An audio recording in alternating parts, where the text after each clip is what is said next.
2025년 새해 첫 번째 주일 주님 앞에 예배드려 나오신 우리 사랑하는 성도님들을 주님의 이름으로 축복합니다.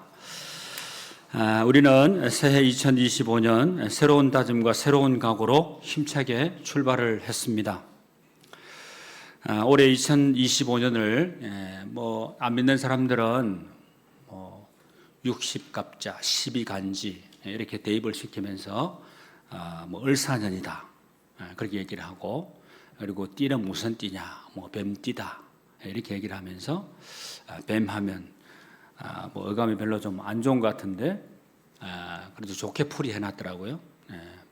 성경에도 뱀에 대해서 좋게 얘기한 게 있습니다. 뱀처럼 지혜롭고 비둘기처럼 순결하라 할 때 뱀은 지혜를 뜻하는 그런 동물이기도 하죠. 그래서 푸른 뱀 해라고 이렇게 풀어놓고 여러 가지 내용들을 많이 전개를 해놓은 것을 기사들 제가 찾아보기도 했는데, 우리 믿음의 성도님들은 그런 거 관심 안 가지셔야 됩니다. 가지지 말고 주님 안에 믿음의 삶을 살아가면 다 형통한 삶이고 복된 인생인 줄로 믿습니다. 태양력으로는 오늘 우리가 새해 첫 주일을 맞이했지만 우리 교회력을 볼 때는 이미 새해가 벌써 몇 주 전부터 시작이 되었습니다. 대림절, 성탄의 계절 시작되는 대림절부터 새해가 시작이 되었습니다. 그러니까 오늘은 성탄절 후 두 번째 주일을 맞이하게 되었습니다.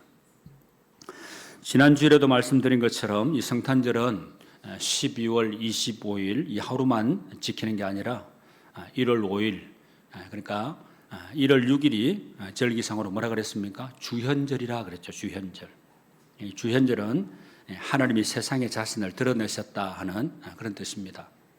하나님이 이 자신을 세상에 드러내신 주현절, 그러니까 1월 6일입니다. 그러니까 내일이죠. 내일이죠. 주현절입니다. 그러니까 주현절 하루 전까지 약 2주간을 성탄절기로 지키게 됩니다. 오늘 우리는 성탄절기 두 번째 주일과 더불어서 새해 첫 주일을 맞이하게 되었는데, 하늘과 땅이 이어지는 그 신비를 바르게 깨닫는 은혜가 있기를 바랍니다. 예수 그리스도의 성육신 사건, 바로 그것은 인카네이션이라 그러죠. 인카네이션, 이 성육신 사건이 믿음으로 받아들여져서 2025년 이 한 해 동안 주님의 빛이 우리 삶을 환하게 비추는 은혜가 충만할 수 있게 되기를 주님의 이름으로 축복합니다. 그렇다면 오늘 말씀을 통해서 우리에게 알려주는 그 교훈의 말씀이 무엇인지를 오늘 본문을 중심으로 해서 여러분들과 함께 나누려고 합니다. 첫째는 예수님은 선제하신 분이시라는 사실을 우리들에게 잘 알려줍니다. 선제하신 분. 1절에서 3절까지 말씀을 보십시오. 태초에 말씀이 계시니라. 이 말씀이 하나님과 함께 계셨으니 이 말씀은 곧 하나님이시니라. 그가 태초에 하나님과 함께 계셨고 만물이 그로 말미암아 지은 바 되었으니 지은 것이 하나도 그가 없이는 된 것이 없느니라 말씀합니다. 요한의 이 선언에서 우리가 몇 개 단어를 좀 살펴볼 필요가 있습니다. 먼저는 태초라는 단어입니다. 태초. 이 태초라는 단어는 창세기 1장 1절에 나오는 이 태초라는 단어를 우리가 떠올리게 하는데, 그런데 중요한 것은 창세기 1장 1절에 나오는 이 태초에라는 이 단어는 히브리어로 베레시트 하는 말입니다. 베레시트. 이 베레시트 하는 말을 사용하는데, 이 단어의 의미는 우주와 만물 그리고 시간과 또 공간의 첫 시작을 나타내는 개념입니다. 그런 반면에 요한복음의 이 태초에 말씀이 계시니라, 이 태초에 하는 이 말은 헬라어로 아르케라는 단어입니다. 아르케. 여러분 한번 따라해 주시죠. 베레시트, 아르케. 히브리어도 아주 잘하시고 헬라어도 그리스어도 아주 잘하세요. 이 단어의 의미는 시간과 공간이 창조되기 이전에, 다시 말하면 창세기 1장 1절에 나오는 태초, 뭐라 그랬죠? 히브리어로 베레시트라 그랬죠. 창세기에는 베레시트, 그리고 요한복음에는요 아르케 하는데, 창세기 1장 1절에 나오는 이 태초에 이 베레시트 하는 이 태초 이전에 존재했던 초시간적인 개념을 내포하고 있는 말이 어떤 말이냐면 아르케라는 말입니다. 그러니까 쉽게 얘기하면, 여러분들에게 질문 한번 드려보죠. 쉽게 얘기하면 요한복음에 나오는 이 태초하고 창세기 1장 1절에 나오는 그 태초하고 시제로 봤을 때 어떤 게 훨씬 더 앞선다고 생각합니까? 너무 어려워요. 네. 요한복음에 나오는 이 태초라는 시제가 훨씬 앞섭니다. 네. 여러분 성경 순서대로 생각하니까 창세기 1장 1절은 엄청나게 무구한 이런 시제로 생각을 하고, 요한복음은 그 뒤에 기록된 성경이기 때문에 훨씬 뒤에 이 시제를 얘기하겠다 이렇게 생각을 할 수 있지만, 요한복음의 말씀은 이 태초라는 이 아르케라는 이 말이 훨씬 앞서는 시제라는 거예요. 여러분, 그래서 말씀이 곧 하나님이라고 말할 수 있는 거죠. 이 말씀은 창조의 능력을 가지고 있습니다.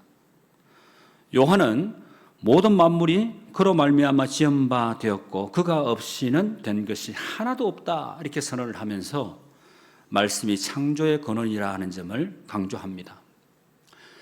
모든 창조는 성부 하나님의 그 주된 사역으로 시작이 되었지만, 그 모든 창조 사역에 성자 예수님이 함께 참여하셨다는 겁니다. 여러분, 여기서 우리가 얘기할 수 있는 그 신학적 용어가 또 생각이 나겠죠? 삼위일체 하나님, 그죠? 여러분, 성부 하나님이 계신 곳은 성자 예수님도 계시고 보혜사 성령님도 함께 계시는 거예요. 그리고 성령님만 따로 그냥 존재하는 게 아니라 성자 예수님이 계시고 성부 하나님이 함께 계시는 거예요. 그러니까 세 분이 한 분이다, 삼위일체 하나님이시다, 이런 교리가 이렇게 우리가 고백되게 되는 거죠. 그러면서 요한은 이 말씀이라는 용어를 사용해서 예수님의 그 선제성 그리고 영원성에 대해서 밝히고 있는데, 예수님이 성부 하나님이라는 그 사실을 증명하고 있습니다.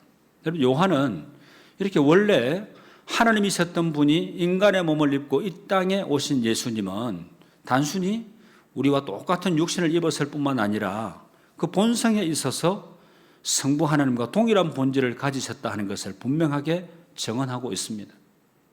여러분, 이 말씀이 여러분 믿어지십니까? 깨달아지세요? 네, 분명히 깨달아지실 겁니다. 깨달아지고 믿어지시기 때문에 이 자리에 앉아 계신 거잖아요. 그냥 여러분도 오늘 주일입니다, 오늘 예배드리는 날입니다 해서 그 날짜, 시간 기억해서 그냥 가야 되는가 보다, 그래서 보다 하면서 오신 게 아니죠. 여러분, 우리는 이 사건을 바로 성육신 사건, 인카네이션이라 그렇게 말을 합니다. 철학적인 용어로 얘기한다면 무한히 유한 안으로 오신 사건, 이게 바로 성육신, 인카네이션 사건이라는 겁니다.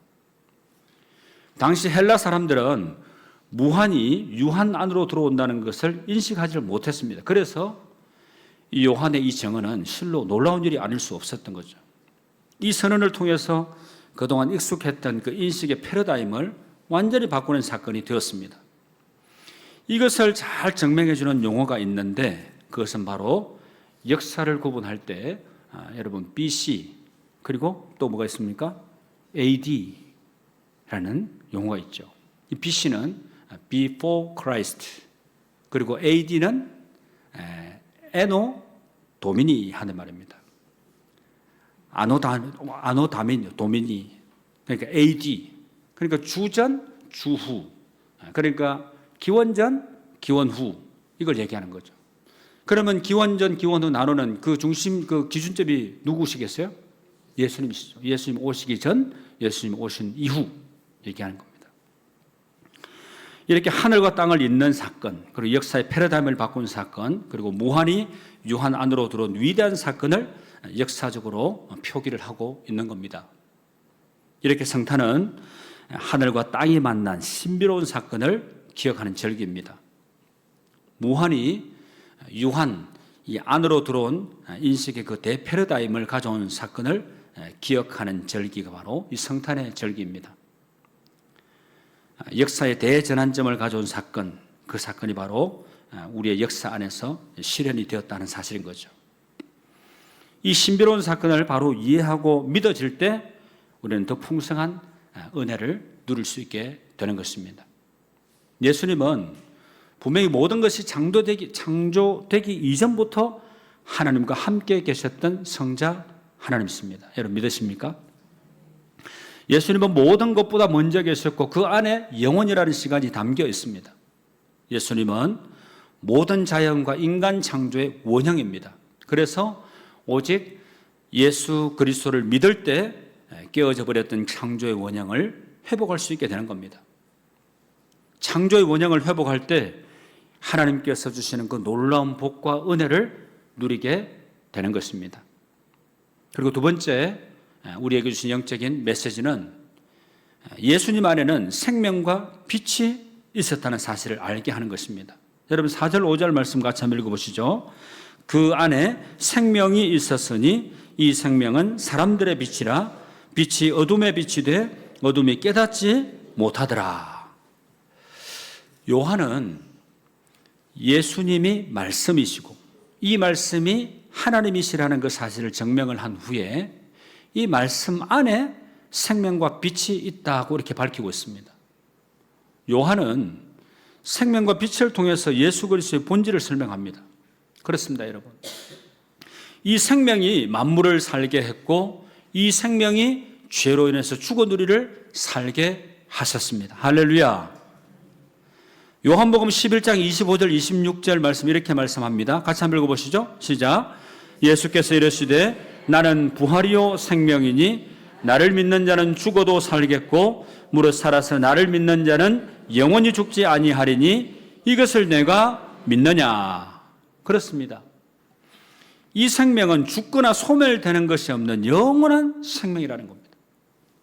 반면에 이 빛을 모르거나 배척하는 사람들에게는 사람들은 이 생명을 받아 누리지 못하는 거죠. 이게 바로 죽음의 시작이고 영원한 죽음에 이르는 불행의 시작이 된다는 사실입니다. 그렇지만 이 생명 안에 있는 자들에게는 빛이 되게 하십니다. 생명 있는 삶이 되게 하는 거죠. 그래서 요한은 하나님의 자녀가 되는 권세를 주신다 이렇게 선언을 하고 있습니다. 사실 이 빛은 세상이 창조될 때부터 계속해서 비춰왔습니다. 계시가 되어 왔습니다. 이 사실에 대해서 로마서 1장 19절과 20절 말씀 이렇게 말씀을 합니다. 이는 하나님을 알만한 것이 그들 속에 보임이라 하나님께서 이를 그들에게 보이셨느니라 창세로부터 그의 보이지 아니하는 것들 곧 그의 영원하신 능력과 신성이 그가 만드신 만물에 분명히 보여 알려졌나니 그러므로 그들이 핑계하지 못할지니라 이렇게 분명하게 말씀을 합니다.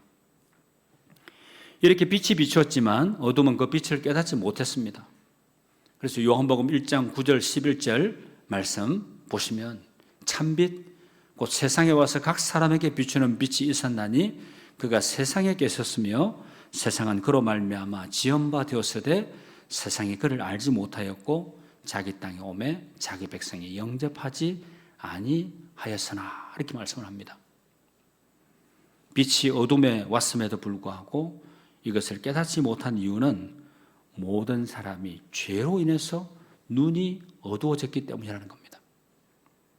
로마서 3장 23절 말씀 바로 이 말씀 아닙니까?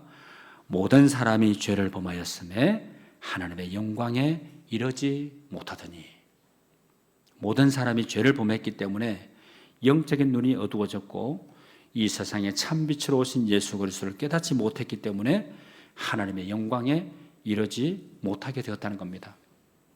그럼에도 불구하고 하나님은 꾸준히 이 빛 안에 생명이 있고 이 생명 안에 빛이 있음을 계시해 주셨고 그래서 결국에는 의의 길에 들어설 수 있도록 우리를 하나님의 자녀 될 수 있도록 거룩한 백성 되도록 하나님께서 우리를 불러주셨고 구원의 은총을 우리들에게 베풀어 주셨다는 겁니다. 여러분 이 선언에서 우리가 알 수 있는 중요한 사실은 모든 사람이 죄를 범하였음에 하나님의 영광에 참여할 수 없는 그런 존재가 되었음에도 불구하고 바로 예수 그리스도의 구속으로 말미암아 예수 그리스도의 그 피로 말미암아 영적인 눈이 열리게 되었다 하는 것입니다. 그리고 믿음의 눈이 열린 사람에게는 예수 그리스도 안에 있는 생명의 그 풍성함에 참여하게 되었다는 사실입니다. 이 생명이라는 것은 우리 눈에는 보이지 않지만 그 특징을 보면 알 수가 있습니다. 여러분, 생명의 가장 기본적인 특징이 뭘까요? 움직인다는 거예요. 살아 움직인다는 거예요. 움직이면서 서로에게 영향을 끼친다는 겁니다. 예수님 안에 있는 생명은 창조의 생명입니다. 모든 것을 창조하는 능력입니다. 창조는 존재하게 하는 힘이죠. 그리고 살아나게 하는 힘입니다. 그래서 예수님 안에 존재하는 모든 사람은 살아나게 되는 것입니다. 생명을 풍성하게 누리게 되는 것입니다.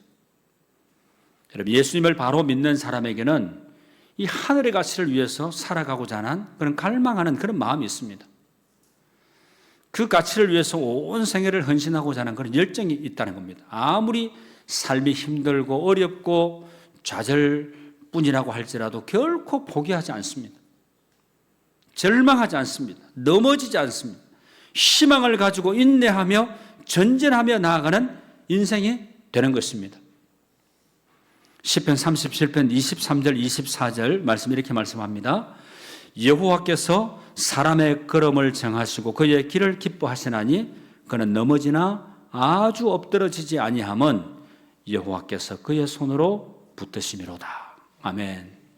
그렇습니다. 인간적인 관점에서 보면 절망적인 상황이라고 할지라도 하나님 편에서는 결코 절망이 아니라는 사실입니다. 하나님 편에 서게 되면 결코 포기는 없다는 사실인 거죠. 그래서 오직 앞으로 나아가는 삶, 전진하는 삶, 희망을 향해 달려가는 삶뿐이라는 사실입니다. 여러분, 무엇 때문이었을까요? 말씀 때문입니다. 예수님 때문에 그렇습니다. 그래서 요한복음 6장 33절 말씀 분명하게 선언하고 있습니다. 여러분 같이 한번 읽어보시죠. 하나님의 떡은 하늘에서 내려 세상에 생명을 주는 것이니라. 아멘. 여러분, 오늘 성탄 예식을 거행을 했습니다. 주님의 몸을 상징하는 떡, 우리 빵을 취했습니다. 이 빵은 하늘에서 내려 세상에 생명을 주는 것이다 그랬습니다. 여러분, 우리가 예수님의 그 십자가에서 그 찢기신 살 취하게 되므로 새로운 생명의 삶을 살게 된 줄 믿고 주님과 동행하는 삶을 통하여 승리하는 인생, 그리고 회복된 인생, 부흥하는 인생 살게 될 줄로 믿습니다. 여러분, 사랑하는 성도 여러분, 예수님은 생명입니다. 우리를 존재하게 하는 빛이십니다. 바라기는 육적인 눈꺼풀이 벗겨지고 영적인 눈이 뜨여질 수 있게 되기를 바랍니다. 믿어지는 그 믿음으로 이 거룩한 성탄의 신비를 바라보시길 바랍니다.